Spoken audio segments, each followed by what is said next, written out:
Bien, bonjour à tous. Ça marche? Oui. Je suis Marion Clamins, directrice de l'agence Livre et Lecture Bourgogne-Franche-Comté, et je vous souhaite la bienvenue à cette journée d'études autour du signalement des fonds patrimoniaux. Cette journée prend traditionnellement place dans le cadre de notre manifestation Patrimoines écrits en Bourgogne-Franche-Comté, qui rassemble chaque année pendant 2 mois dans un programme unique une cinquantaine d'établissements documentaires participants. Elle aurait dû se tenir au mois d'octobre dernier, mais nous avons été contraints de la reporter.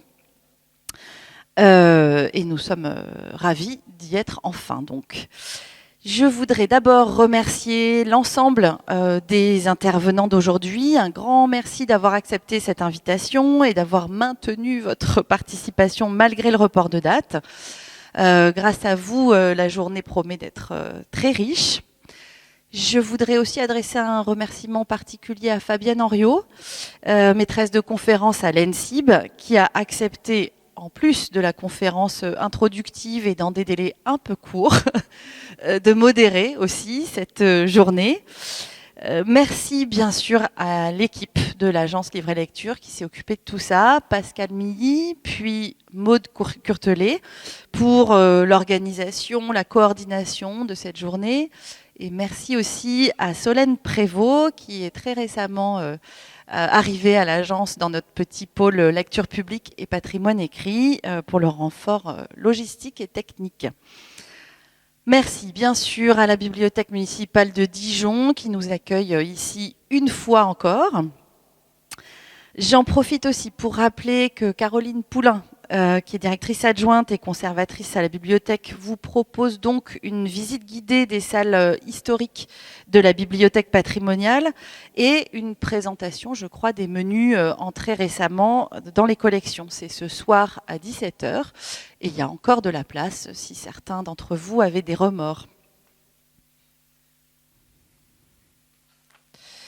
Je remercie enfin bien sûr les participants, vous qui êtes ici à Dijon, et puis tous ceux qui sont derrière leurs écrans, puisque cette journée se déroule donc au format hybride avec une retransmission en direct sur la chaîne YouTube de l'agence, d'où la présence des vidéastes que je remercie aussi d'ailleurs. Et compte tenu, et je ne serai plus longue, du format hybride justement de cette journée, pour le confort de tous, il nous faut nous plier à quelques contraintes techniques.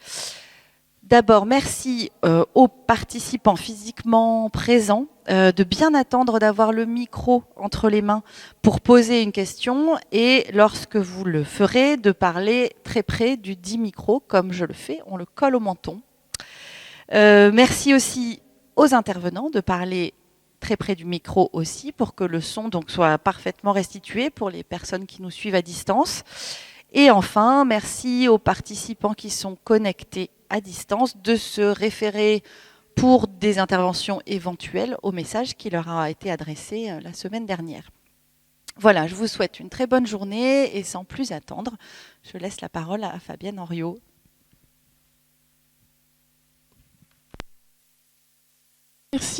Merci beaucoup d'abord pour l'invitation à vous rejoindre aujourd'hui pour évoquer des questions qui me tiennent à cœur et qui relèvent de l'histoire des bibliothèques et aussi bien sûr de l'actualité des bibliothèques.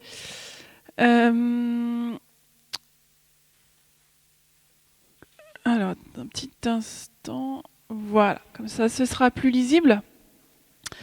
J'aimerais donc évoquer devant vous ce matin quelques grands traits de l'histoire du signalement en bibliothèque et des parentés entre cette histoire finalement et des enjeux actuels qu'on va sans doute ensuite balayer ensemble tout au long de cette journée. En 1850, alors que la Bibliothèque nationale et bientôt impériale peine à publier son catalogue général, Ernest Renan déclare « Il y a évidemment une limite où la richesse d'une bibliothèque devient un obstacle et un véritable appauvrissement par l'impossibilité de s'y retrouver. Cette limite, je la crois atteinte. » Bon. Voilà, on voit bien à quoi il fait allusion. Il n'y a pas encore de catalogue à jour, imprimé, maniable, et donc la richesse de l'ABN, oui, est finalement presque un problème puisqu'on ne sait pas ce qu'il y a dedans. Cette citation préliminaire montre à la fois le caractère indispensable du catalogue, véritable moteur de recherche de la bibliothèque depuis que les bibliothèques existent, montre aussi l'attente sociale créée par l'expansion des bibliothèques depuis le XIXe siècle, et enfin, je crois aussi le caractère ostentatoire du catalogue, qui est paradoxalement la cristallisation et l'amplification de la richesse d'une bibliothèque. Voire la promesse de richesse, puisqu'au long du XIXe siècle, les bibliothèques ajoutaient occasionnellement les notices des livres qu'elles n'avaient pas mais qu'elles souhaitaient avoir, dans l'espoir que les pouvoirs publics ou des bienfaiteurs procureraient ensuite ces documents. Quelques images cueillies dans les archives que j'ai exploitées autrefois au temps de ma thèse. Voilà, je parle de cristallisation et d'amplification, c'est-à-dire vraiment une sorte d'exposé de ce qu'est, de ce que voudrait être la bibliothèque, si jamais elle ne l'est pas tout à fait, avec des pages de titres, de bibliothèques, de catalogues de bibliothèques monastiques à Murau, dans les Vosges, Belleval dans les Ardennes, les Capucins de Dieuze en Moselle, où vous voyez tout l'exposé du plan de classement dans lequel les livres sont rangés. Et puis ici, donc, bibliothèque quasi épiscopale, on a une revendication en plus juridique des prémontrés d'Étival, avec dans chacun des 2 tomes un plan de classement extrêmement, comment dirais-je, oui, ostentatoire. Les priorités actuelles en matière de signalement, dont il va être question tout au long de cette journée, pourrait donner à penser que le catalogue a connu un renouveau, voire une nouvelle raison d'être avec l'avènement des technologies informatiques et des réseaux. C'est certainement faux. Ces révolutions ne touchent finalement que la matérialité des catalogues, et encore, celle-ci n'est pas que le résultat de changements technologiques, mais aussi de changements épistémologiques, culturels et sociaux. En outre, on a annoncé il y a plus de 20 ans la fin des catalogues, leur muséification, et notre présence ici aujourd'hui montre bien que cette prédiction n'était pas du tout fondée. Il va donc être question aujourd'hui de signalement, terme issu du vocabulaire informationnel qui désigne ce que nous entendons plus couramment sous le terme de catalogage, c'est-à-dire de description, sous forme de liste normée, des différents éléments qui composent une collection. Le catalogue, je l'ai un petit peu évoqué, c'est plus qu'un outil de travail pour bibliothécaires ou pour usagers, c'est aussi le reflet de la bibliothèque, sa sublimation, la mise en scène de son ordonnancement, on le voit à l'écran, pour tous ceux qui y recourent, bien sûr, mais aussi à des fins de contrôle. Les visiteurs monastiques, d'autrefois, demandaient à voir le catalogue plutôt que de regarder tous les livres les uns après les autres, et les inspecteurs généraux des bibliothèques, depuis 1822, font exactement la même chose. Il est plus difficile de s'entendre sur le sens de l'expression collection patrimoniale parce que la délimitation du patrimoine en bibliothèque, comme ailleurs d'ailleurs, est mouvante. Ce qui n'était pas patrimonial il y a 30 ans peut aujourd'hui le devenir, et ce qui l'est aujourd'hui pourrait ne plus l'être demain, même si c'est un cas un petit peu plus rare. J'ai pu démontrer récemment que depuis 1945, le patrimoine s'était chronologiquement organisé autour de 3 cercles concentriques. D'abord, la strate ancienne et traditionnelle, la plus consensuelle finalement, manuscrits incunables, livres à figures par exemple. Deuxièmement, à partir des années 70, la strate littéraire des collections, brouillons d'écrivains, auteurs régionaux ou d'envergure nationale. Et enfin, à partir du milieu des années 90, tout ce qui relève du non-livre, musique, objets, gravures et photographies en particulier. Dans le temps long, donc, le périmètre du patrimoine n'a cessé d'évoluer, et avec lui, les pratiques de signalement.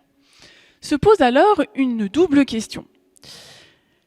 D'abord, le signalement consacre-t-il le patrimoine écrit en lui donnant ses limites à un instant T, c'est-à-dire que le catalogue serait d'une certaine manière la révélation de ce qui est patrimonial et de ce qui ne l'est pas. Ou alors, à l'inverse, le signalement contribue-t-il à la fabrique du patrimoine écrit en lui conférant visibilité, notoriété, reconnaissance. Donc serait-il finalement une étape dans ce processus de patrimonialisation, sachant que d'autres procédures entrent aussi en jeu, dissémination de facsimilés par exemple, exposition, médiation. Alors, l'opposition entre ces deux questions est évidemment purement rhétorique. On peut répondre positivement aux deux questions sans que ce soit un problème. Le signalement alimente un double mouvement de solidification par sa capacité à catégoriser, à segmenter, à faire corpus, et en même temps de diffusion dans l'espace public. Il canalise et entretient en quelque sorte une double force, centrifuge et centripète. Je commencerai par quelques aspects historiques, alors que je vais résumer à quelques étapes un peu saillantes. On pourrait aller bien plus dans le détail. Les premiers catalogues de bibliothèques remonteraient à l'Antiquité et plus sûrement au Moyen-Âge, lorsque se développent les bibliothèques, notamment monastiques. Il est quand même intéressant de souligner, sans s'attarder sur cette période, que dès le XIIIe siècle, les catalogues distinguent déjà la strate patrimoniale des livres et la strate courante, la strate consommable en quelque sorte, d'autant plus logiquement que ces deux segments de collection ne coïncident pas forcément sur le plan topographique, ne sont pas conservés dans la même pièce. Donc on a deux catalogues distincts. Je voudrais aller directement au XVIIIe siècle, pour vous éviter tout le chemin, en distinguant trois moments importants du signalement et qui me paraissent décisifs en ce qu'ils ont contribué à donner au catalogue, comme objet documentaire, et au catalogage comme démarche intellectuelle d'ordonnancement des livres, leurs caractéristiques actuelles. On va commencer au XVIIIe siècle, qui me paraît être le grand siècle du catalogage, et ce pour plusieurs raisons. La première, elle est évidente, c'est la multiplication des bibliothèques. À la fin du siècle, il existe en France une cinquantaine de bibliothèques publiques, une quantité incalculable de bibliothèques privées grâce à l'essor de la bibliophilie, dans la bourgeoisie et la noblesse de robe en particulier, et puis des bibliothèques semi-publiques, mais plutôt princières, comme la bibliothèque du roi à Paris. C'est aussi le siècle de l'essor de la bibliographie, qui devient une science à part entière, avec ses règles, ses agents, qui sont moins des bibliothécaires d'ailleurs que les libraires d'anciens. Pourquoi ? Parce que cette profession doit au XVIIIe siècle conquérir sa reconnaissance professionnelle. On les prend un peu pour des brocanteurs par rapport aux libraires qui débitent des livres neufs. Et ils mettent un point d'honneur à faire des catalogues précis, exhaustifs, cohérents, commentés, en amont des ventes publiques qu'ils administrent. Ce sont eux, et en particulier Gabriel Martin, qui inventent un système catalographique fondé sur la classification arborescente des savoirs en 5 branches. Vous connaissez sans doute la théologie, la jurisprudence, les sciences et arts, les belles lettres et l'histoire. Vous en avez un petit échantillon à l'écran avec un catalogue de vente de 1725. Chacune des branches étant ensuite divisée en sous-sections. La bibliographie devient en quelques décennies, de part et d'autre du milieu du XVIIIe siècle, un langage commun aux marchands, aux clients et aux savants. Alors pourquoi je parle des savants ? Parce que justement, le développement de l'érudition dans le cadre de la République des lettres, ou dans des cercles plus restreints et plus informels, va se fonder aussi au XVIIIe siècle sur la production et sur l'exploitation de catalogues en un temps de prolifération éditoriale. Tous ces éléments de contexte expliquent le changement de régime du catalogue au XVIIIe siècle. Il a donc 4 dimensions, vous les voyez s'afficher. Il a d'abord une dimension bibliographique, qui me ramène à l'érudition que j'évoquais il y a un instant. Les catalogues participent de l'accumulation d'un savoir bibliographique pérenne, au même titre que les périodiques savants, que les catalogues de libraires. Et la consultation de catalogues de vente fait partie du travail des savants, comme d'ailleurs des bibliophiles. C'est vraiment une sorte de veille bibliographique qui se tient au quotidien, qui permet non seulement de recenser des parutions récentes, mais aussi de manière rétrospective de retrouver des ouvrages plus anciens dont on peut du coup confirmer l'existence ou retrouver la trace. Certains sont d'ailleurs annotés, il y a des savants qui annotent ces catalogues de vente pour repérer par exemple des incunables ou des éditions rares. Le catalogue a ensuite une dimension bibliothéconomique, dans l'édiction de la norme, si vous voulez, catalographique. Les préfaces, les comptes rendus, sont le lieu où se construisent des filiations catalographiques autour de figures tutélaires. Alors je pense à Montfaucon pour la confection des catalogues de manuscrits. Il est d'usage de se référer à ce qu'a fait Montfaucon sur les manuscrits grecs ou sur la Bibliothecarum Manuscriptorum Novum en 1739, ou autour du catalogue de la Bodléienne, dont se réclament tous ceux qui établissent un catalogue alphabétique. On le voit par exemple à la Mazarine, à Paris, au XVIIIe siècle, qui réutilise le catalogue de la bibliothèque bodléienne d'Oxford pour composer le sien. Donc vraiment des filiations qui font chaque fois référence à une norme. Le catalogue a ensuite une dimension bibliophilique, qui sert, disons, plutôt à l'ornement, à la mise en scène de soi. Le catalogue est un lieu de mémoire de la collection, surtout pour les bibliothèques privées susceptibles de dispersion, mais pas seulement.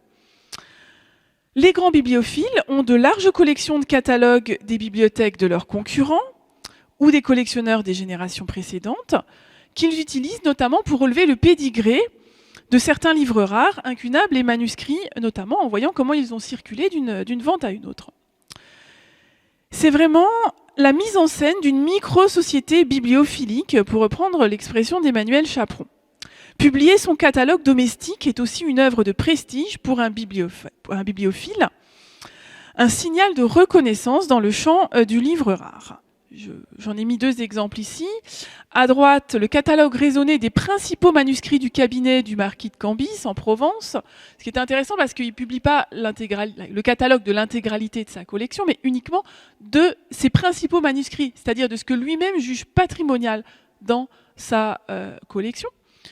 Et puis de l'autre côté, on est quelques années plus tard, c'est le catalogue raisonné de la collection de livres de Pierre-Antoine Crèvenat, négociant à Amsterdam, en 5 volumes. Là, vous avez le dernier. Vous voyez qu'il n'y a pas d'adresse typographique, tout simplement, il a fait ça à compte d'auteur. Voilà. Il a payé un libraire pour imprimer son catalogue raisonné. Il est propriétaire de tous les exemplaires et il les envoie à ses amis. De cette manière, le catalogue devient un élément publicitaire, un moyen de renforcer la notoriété d'une bibliothèque, que celle-ci soit récente, donc en quête de reconnaissance savante, ou qu'elle soit ancienne, et donc réputée pour des trésors cachés, voire inaccessibles, qu'il faut régulièrement remettre un petit peu, rapporter à la connaissance du public. Le catalogue vient donc lever un voile sur ces richesses. Il y a bien sûr ces bibliothèques monastiques qui n'ouvrent pas leurs portes aux premiers visiteurs venus, mais il y a surtout les premières bibliothèques publiques qui ont besoin de se faire connaître. À Orléans, par exemple, la bibliothèque est fondée après 1714, suite au legs de Guillaume Prousteau aux bénédictins de la ville. Lorsque les bénédictins préparent un nouveau catalogue de la bibliothèque publique en 1777, ils ajoutent un discours préliminaire qui explique que si le catalogue était resté manuscrit, l'utilité en serait bornée, il faudrait être dans la bibliothèque pour y avoir recours, et souvent on passerait à chercher les livres qu'on souhaite, un temps précieux qu'on devrait employer à les lire. Au lieu que le catalogue étant à la disposition du public, par l'impression, on a l'avantage de l'avoir chez soi, de le parcourir, et par là, rien de ce qui peut servir n'échappe. Donc le catalogue, en étant public, augmente aussi le caractère public de la bibliothèque. D'ailleurs, quand ces catalogues n'existent pas, les érudits s'en plaignent. Donc il y a vraiment une attente de catalogue au XVIIIe siècle. Les catalogues des savants européens, les correspondances des savants européens sont pleines de demandes justement pour obtenir des catalogues et ensuite, à partir des repérages faits dans ces catalogues, pour envoyer des collègues, des confrères, consulter des documents dont l'existence leur a été connue par ce biais-là.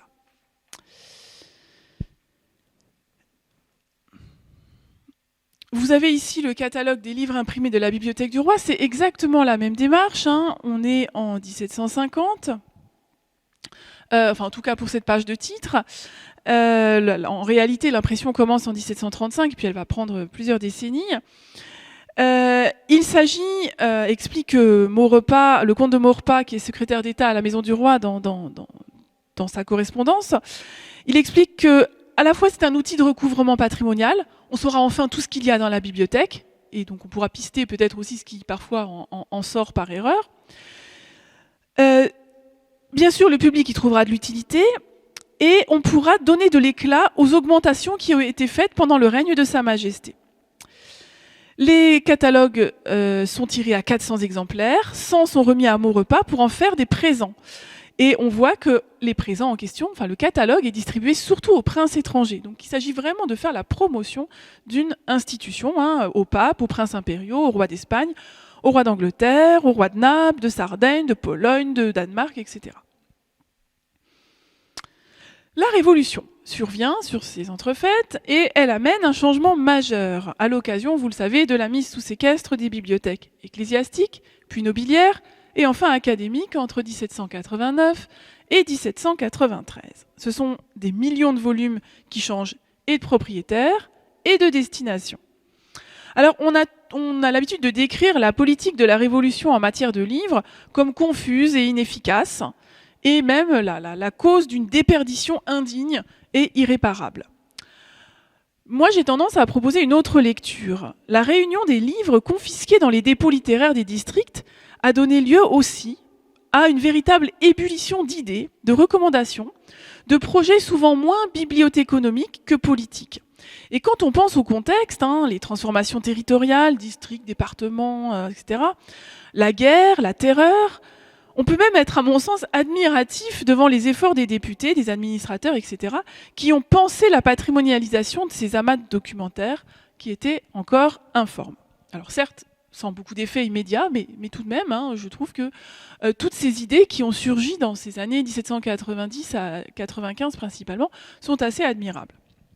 Le principal outil de cette patrimonialisation, au sens juridique du terme, c'est-à-dire savoir ce qu'on possède et comment on peut le transmettre aux générations suivantes, il me semble que justement, le principal outil, c'est le catalogage.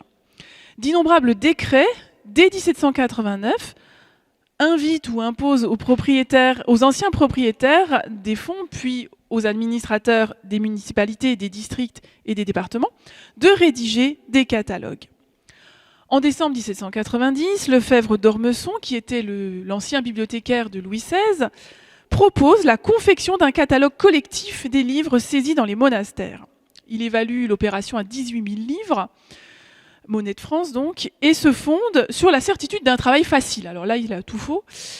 Il pense que ça ferait à peu près 50 volumes in folio, faisables en 5 ans, sous l'égide de 12 à 15 personnes employées à Paris, pour examiner et mettre en forme les catalogues qui seraient envoyés de province. Le projet est accepté au printemps 91. Des instructions sont envoyées dans les départements.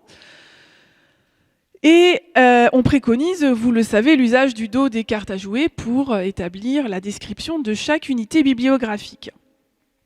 Alors évidemment, les choses ont été beaucoup plus compliquées à mettre en place que ne l'avait imaginé d'Ormesson, du fait du manque de personnel, de l'incompétence des bibliographes localement, du manque de soutien des départements, de la crainte, alors ça c'est important, de se faire enlever les bibliothèques. Il y a quand même l'idée que si Paris se mêle du contenu des collections de province, c'est pour aller ensuite prendre ce qui est de plus intéressant et le ramener à Paris. C'est quelque chose qui va, alors on le voit aussi dans l'histoire de l'inspection générale au XIXe siècle, c'est vraiment la hantise des bibliothèques de province. Et puis les consignes bibliographiques ne sont pas non plus toujours très bien comprises. Il est quand même probable que d'Ormesson avait l'idée d'aller prendre quand même d'aller se servir dans les bibliothèques de province, et quand l'abbé Grégoire reprend le flambeau un petit peu plus tard, alors il le dit tout à fait clairement, il reproche aux départements qui ont pris conscience du coût de leur trésor et qui refusent que l'État y mette le nez. Grégoire va donc attaquer l'esprit de clocher en faisant valoir que ces livres sont à la nation et non à des communautés particulières. Les provinciaux se méfient donc des instructions parisiennes, et même d'ailleurs quand ils rédigent convenablement les catalogues, c'est pour leur usage local, pas pour ce projet collectif. Donc on a vraiment deux visions différentes de la culture, l'une centralisée, l'État étant une sorte d'arbitre, et l'autre localisée. En 1794, le projet semble en panne, mais on y croit toujours. Grégoire fait un rapport à la Convention sur la bibliographie nationale et raisonnée de la France. Mais les choses s'enlisent du fait des instances locales qui sont au bord de la faillite, de des difficultés rencontrées par le personnel qui est engagé dans cette opération. Par exemple, il est généralement incapable de déchiffrer le gothique et donc de transcrire correctement certaines pages de titres. Quand il manque de moyens, notamment de cartes à jouer, il découpe le parchemin des manuscrits pour écrire dessus, ce qui est un petit peu dommage. Et puis, ils n'ont justement aucune notion du rare, de l'ancien et du précieux. Par exemple, dans le Tarn, on lit plus 300 ou 400 volumes, anglais, allemand, grec, hébreu, en écriture indéchiffrable, vieux, reliés en parchemin, que nous n'avons pas cru devoir énumérer, alors que ce sont sûrement ces livres-là les plus précieux. Bon, dommage. Bref, le 4 avril 1796, une circulaire met fin à ce projet. Il faut quand même en retenir de ce projet qu'il a été un levier, maladroit, inabouti certes, mais quand même un levier de politique culturelle. Répartition, évaluation, centralisation, publicisation, qui sont vraiment les 4 termes clés d'une opération nationale de catalogage. Je passe au XIXe siècle, qui est le siècle des grands projets, notamment à partir de Guizot dans les années 1830. Le catalogage revient dans les discours politiques. Les bibliothèques municipales fondées en 1803, vous le savez, ne sont que responsables des fonds, n'en sont pas propriétaires. Et le catalogue s'avère alors un outil de contrôle patrimonial adéquat pour s'assurer que les équipements ne font pas n'importe quoi avec ces livres nationaux. Les inspecteurs généraux qui commencent à visiter à partir de 1839, ils sont très attentifs. Or, les catalogues sont encore partiels, voire inexistants. C'est à ce moment-là que Guizot entame ses grands projets systématiques d'inventaire des collections. Il a, lui, une double vision du problème. D'abord et toujours le recouvrement patrimonial. Il faut vraiment savoir ce qu'il y a dans les bibliothèques. Et deuxièmement, ça c'est nouveau, faire coïncider les collections nationales et l'écriture de l'histoire nationale. C'est-à-dire qu'il soupçonne que les bibliothèques sont des réserves de documents qui vont alimenter un peu le roman national tel qu'on l'écrit à l'époque romantique. Donc il faut faire sortir de l'obscurité ces documents, en proposer l'édition, et il n'y a que les bibliothécaires justement qui peuvent attirer l'attention sur ce qu'ils possèdent. On a donc bien l'idée d'un patrimoine au sens juridique, mais aussi au sens symbolique du terme, un capital symbolique. Vous voyez de quoi je parle, hein. Ce sera le catalogue général des manuscrits des bibliothèques de France, initié en 1841, qui va connaître des hauts et des bas jusqu'aux années 2000. Il en va de même 40 ans plus tard avec le catalogue général des incunables, auquel toutes les bibliothèques françaises sont invitées à collaborer. Alors, le contexte là n'a plus rien à voir, c'est plus du tout l'époque romantique. On est sous la Troisième République, la guerre de 70 s'est terminée, a été très mal vécue en France évidemment, et les incunables ont acquis un statut nouveau. On se querelle encore occasionnellement sur la question de savoir où et par qui l'imprimerie a été inventée, même si bon, on sait bien que c'est Gutenberg, mais il y en a encore qui essayent de tirer un peu la couverture à eux. Mais on voit surtout que l'incunable est un objet de revendication nationaliste. Et c'est ça qui est important. C'est-à-dire que quand la France se lance dans le catalogue des incunables des bibliothèques publiques de France, il s'agit de faire pièce au projet prussien qui a été lancé par Guillaume en 1885. Et donc d'aller plus vite dans la course au catalogage pour montrer qu'en France, on est aussi des bons incunabulistes, qu'on a aussi beaucoup d'incunables, et que même si on n'a pas Gutenberg, parce que indéniablement il est allemand, on a quand même une forme de primauté finalement dans cette histoire de l'imprimerie. Alors, je vais aller un peu plus vite. Il se passe encore beaucoup de choses en matière de catalogage au XXe siècle, l'apparition des fiches mobiles, la normalisation galopante, l'automatisation du catalogage dans les années 70. Je pense notamment à une personnalité comme Paul Poindron, qui sera inspecteur général, mais qui est surtout connu pour son expertise en matière de catalogage, puisqu'il a commencé sa carrière comme faiseur de fiches à l'ABN. Il défendait l'idée que le catalogueur est le médiateur entre les sources imprimées et les chercheurs. Il sera l'un des inspirateurs, vous le voyez ici, des principes de Paris, en 1961, qui donneront lieu à l'ISBD et plus tard au format Marc. Il préside la commission documentation de l'AFNOR, la délégation française au comité de documentation de l'Organisation internationale de normalisation. Vous voyez que vraiment le XXe siècle, en allant vite, c'est vraiment l'époque de la normalisation catalographique. j'en viens alors pourquoi j'ai mis ça, je ne sais plus, à un petit parcours dans les enjeux actuels du signalement des fonds patrimoniaux. J'aime bien partir de cette définition de Dominique Poulot qui m'a inspiré beaucoup de réflexions depuis que je l'ai découverte il y a quelques années. Je vous laisse en prendre connaissance.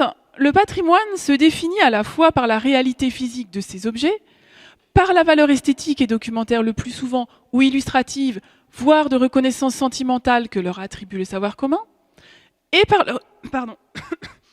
par leur statut spécifique. Ils relèvent de la réflexion savante, mais aussi d'une volonté politique sanctionnée toutes deux par l'opinion.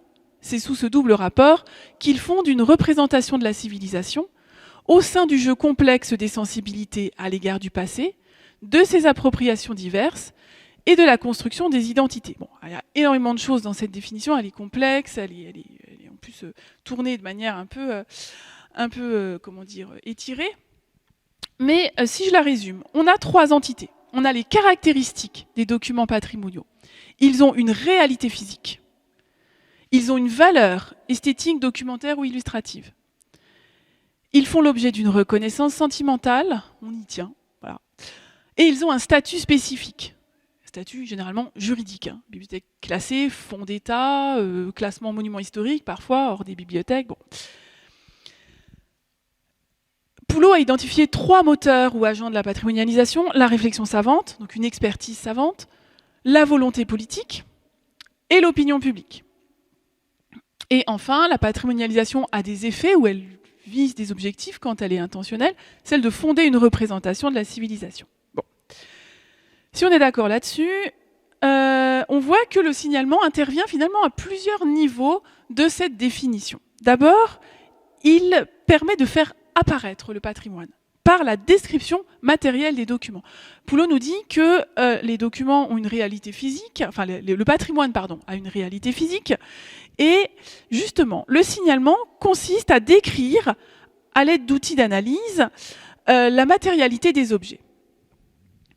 La rénovation de la norme de catalogage du livre ancien, validée en 2016 après 3 années de travail sous la direction de Claire Lesage, va tout à fait dans ce sens.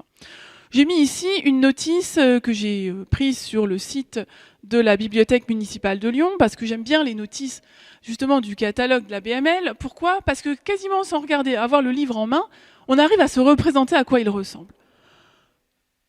On a une adresse typographique extrêmement détaillée, avec une transcription quasiment diplomatique. On a une description de la collation, des signatures, des illustrations qui est assez précise. On a un relevé d'empreintes qui va permettre de comparer ensuite des exemplaires entre eux. On a des informations sur les réclames, sur la reliure, et on a un relevé des marques d'appartenance. Donc voilà, je ne peux pas ouvrir le lien ici dans Numédio qui vous montrerait à quoi ressemble le livre, mais vous verriez que on n'a presque pas besoin de le voir pour voir que c'est un Indus en reliure souple en parchemin, qui fait donc 24 feuillets non paginés, 32 puis 256. Donc il a un frontispice gravé sur bois, enfin des illustrations gravées sur bois, notamment le frontispice, puisqu'on a une gravure au titre, qu'il a appartenu à Robert Berthelot, qui en a ensuite fait cadeau au Carme de Lyon, selon un processus qu'on remarque sur beaucoup de livres de la bibliothèque municipale de Lyon. Le livre ancien nécessite en effet une description qui échappe au modèle des documents fabriqués de manière mécanique. Et cette dimension artisanale de la fabrication doit être prise en compte. Alors c'est une réflexion ancienne.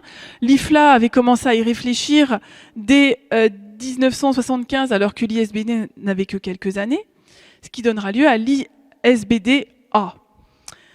Ces règles sont adoptées en France, adaptées plutôt par la norme expérimentale NF 44074 en 86, qui impose le respect de la ponctuation d'origine, l'usage des règles diplomatiques et de transcription de la page de titre, la systématisation du relevé d'empreintes.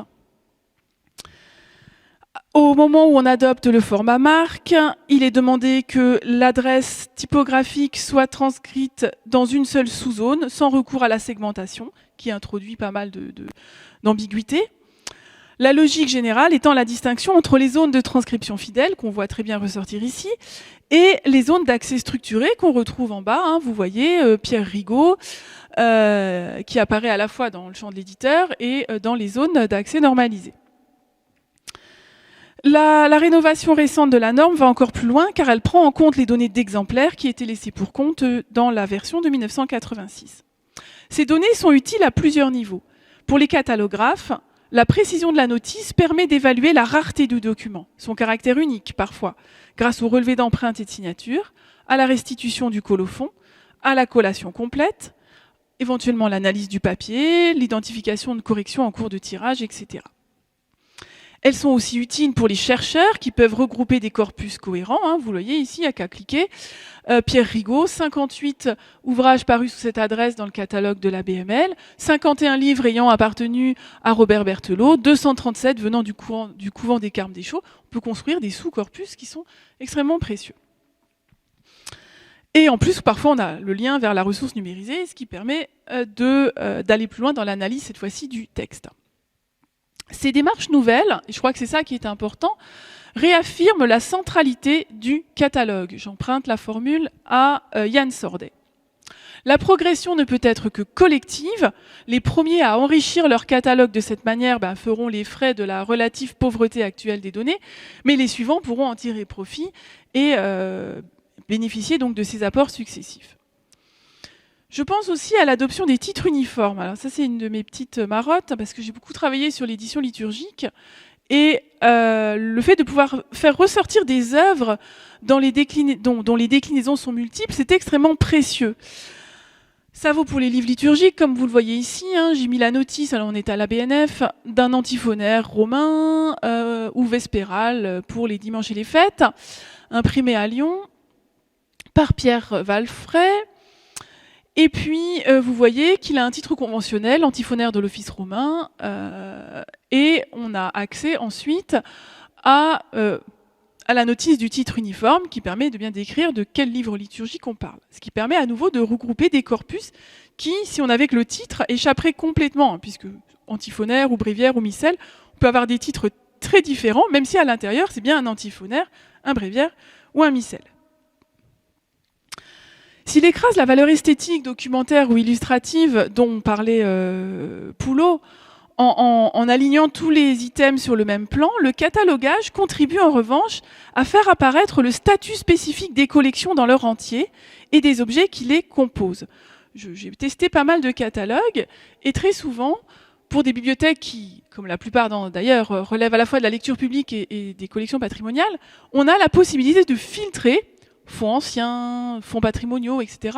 Ce qui permet de circonscrire finalement alors, la recherche, certes, mais pas seulement la recherche, aussi de faire apparaître la face patrimoniale des collections. Vous le voyez ici à la BML. Alors, les rétroconversions, le catalogage, ça fait rarement la une des journaux, il faut bien le dire. Hein, on pourrait souffrir peut-être d'un manque de reconnaissance pour un travail un petit peu ingrat. Et pourtant, je ne résiste pas au plaisir de partager cet extrait de l'Est républicain du 7 février 2016. On est à Belfort, on vient d'achever la rétroconversion du fonds d'ouvrages échiquéens de la collection de Jean Ménera, donc une collection vouée au jeu d'échecs. Alors bon, c'est tourné un peu à la manière journalistique avec les petites approximations qui font sourire les bibliothécaires. Mais la collection donc comporte à peu près 21 000 notices, ayant trait à 27 000 documents, répartis en 44 langues, a été révélée une première fois au public en 2010. Ce somptueux ensemble est resté jusqu'ici invisible, car n'apparaissant pas à notre catalogue informatique. Vous voyez cette notion de révéler, hein, de faire apparaître. Depuis 2010, le personnel a entrepris un lourd travail de rétroconversion à partir d'un catalogue constitué de petites fiches en carton, on voit tout ce que c'est, numérisées, rejoignant les 205 000 notices composant la base de données de la bibliothèque. Cette collection inestimable est enfin accessible dans le monde entier via Internet. C'est une collection mythique pour les initiés, la première en France, la troisième au niveau mondial. Voilà. Donc vous voyez que les rétroconversions, elles peuvent aussi parler au public de cette manière-là, c'est-à-dire que ce n'est pas un travail tout à fait obscur, il permet véritablement de faire apparaître la face patrimoniale des collections. Je terminerai en disant que le signalement permet aussi de fabriquer le patrimoine, en s'emparant de segments des collections qui jusqu'alors n'étaient pas forcément considérés comme des portions patrimoniales. Ici, l'exemple que je vous donne, c'est celui des factums, tel qu'il a été traité conjointement par la bibliothèque municipale de Clermont-Ferrand et par la bibliothèque interuniversitaire. Les factums, il y en a plein les bibliothèques, en soi c'est pas très rare, c'est pas spécialement précieux. Il s'agit de ces petits mémoires qui sont donnés à des avocats dans le cas des règlements des procédures judiciaires. C'est très aride, hein, c'est vraiment des plaidoiries, c'est extrêmement pénible à lire, mais ça renseigne sur des querelles de voisinage, des tas de problèmes qui peuvent se poser sous l'Ancien Régime. Et en signalant les factums, souvent c'est des recueils factices, donc on n'avait pas un signalement très performant, mais en les signalant à la pièce, en faisant intervenir des spécialistes d'histoire du droit pour repérer justement les parties prenantes, les protagonistes de ces histoires-là, eh bien, on aboutit à une forme de patrimonialisation parce que justement on peut faire sortir cette portion-là des collections, parce qu'on fait surgir une expertise savante, dont parle Poulot, parce qu'on peut ensuite en faire une médiation, une exposition en ligne qui est très intéressante, qui propose d'ailleurs, on ne le voit pas sur ma copie d'écran, de contribuer aussi, donc il y a un côté participatif, hein, si on reconnaît des noms, si des généalogistes par exemple reconnaissent des patronymes, des notaires, des situations, eh bien on peut faire le lien avec d'autres corpus d'archives. Et de cette manière-là, eh bien, on obtient cette espèce de reconnaissance affective, d'opinion publique qui va dire « Ah ben oui, les factums, c'est intéressant, c'est patrimonial ». Le catalogage engage une volonté politique, je ne vais pas m'attarder, il va en être question dans un instant, mais on sait très bien que les projets qui sont financés et soutenus par le plan d'action pour le patrimoine écrit s'attachent statistiquement, enfin en tout cas jusqu'à présent, principalement à des opérations en faveur du signalement. J'avais fait un petit comptage là-dessus en 2020, donc il est un peu daté maintenant, mais je pense il reste pertinent. Vous voyez, en faveur du signalement, presque 65% des projets déposés, 62% des projets retenus. La conservation, la valorisation restent bien sûr tout à fait des projets légitimes, mais qui sont quand même un petit peu en deçà. Le catalogage, ensuite, va favoriser les appropriations, je m'en tiens toujours à la définition de Dominique Poulot, en permettant au public de s'approprier ces documents. Alors, on n'a pas trop de chiffres sur la manière dont les rétroconversions vont augmenter les communications en salle, en rendant les collections plus visibles. C'est une chose dont on parle beaucoup, mais qui est peu documentée. En tout cas, ce qui est sûr, c'est qu'il existe un cercle vertueux en matière de gestion patrimoniale et donc plus largement d'appropriation des collections. Je prends l'exemple des médiathèques de Strasbourg, qui ont organisé entre 2009 et 2013 une importante opération de rétroconversion suite au déménagement de la bibliothèque vers un nouveau bâtiment. Ce déménagement a été très favorable au patrimoine écrit, hein, puisqu'on a des magasins de conservation dignes de ce nom, un espace dédié pour la consultation. Le marché a porté sur 124 850 notices, hein, c'est des chiffres que m'ont donné Aurélie Lapre il y a déjà quelques années et que je remercie, qui sont donc intégrés au SIGB de la médiathèque. Il semblerait qu'il y ait eu, dans les 2 ans suivants, 32% d'inscrits supplémentaires dans la salle patrimoine. On a quand même un impact important, avec l'arrivée d'un public nouveau sur des ouvrages plus récents, et surtout, la bibliothèque disposant désormais d'un outil de recherche performant, des chantiers de récollement et de correction de notices ont été lancés. Et puis surtout, ça a été l'occasion de faire sortir des documents qu'on connaissait l'existence, mais qui n'avaient pas forcément été estimés à leur juste valeur, comme le journal de Daniel Jorg Flor, qui est un soldat qui a participé à la guerre d'indépendance des États-Unis.